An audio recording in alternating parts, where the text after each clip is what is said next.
Hello and welcome to this episode of Algebra 2. I am your host, Mr. Miller. Today we're going to look at the fundamental theorem of algebra. We're going to look at part 2, which is right here. So we're going to divide and find the roots of this equation. Okay? So how do we do this? Well, we have to divide first. So we have our 5x plus 5. Okay? Remember, we're going to go ahead and divide it by the top number here, which is 20x squared plus 15x minus 5.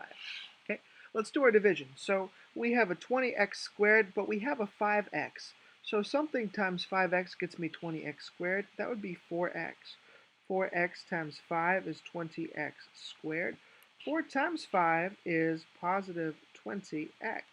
Now we subtract, put parentheses around it, and subtract as per usual. That will get you 0x squared.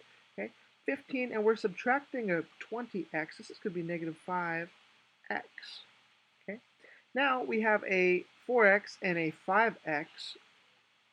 We have a negative 5x. We're going to go ahead and bring down this negative 5. Okay, now something times 5x gets me a negative 5x. We're going to put a negative 1 here. Negative 1 times 5x is negative 5x. Negative 1 times 5 is a negative 5. Go ahead and put parentheses and subtract as per usual, and you get 0. Okay? Because this remainder is 0, 4x plus 1 is a factor of this function. Okay?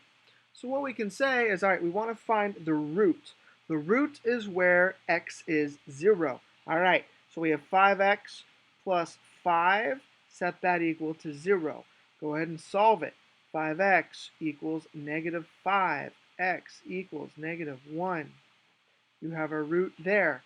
Next one, 4x minus 1. Set that equal to 0. 4x equals 1. X equals 1/4. You have a root there also. So the roots of the equation are negative 1 comma 0 and then 1/4 comma 0. Okay, so the roots of the equation are right here. These are the roots, R-O-O-T-S. These are the roots of the equation right there. And you leave them as a coordinate point. That way when you graph it, you can see where the x crosses the axis.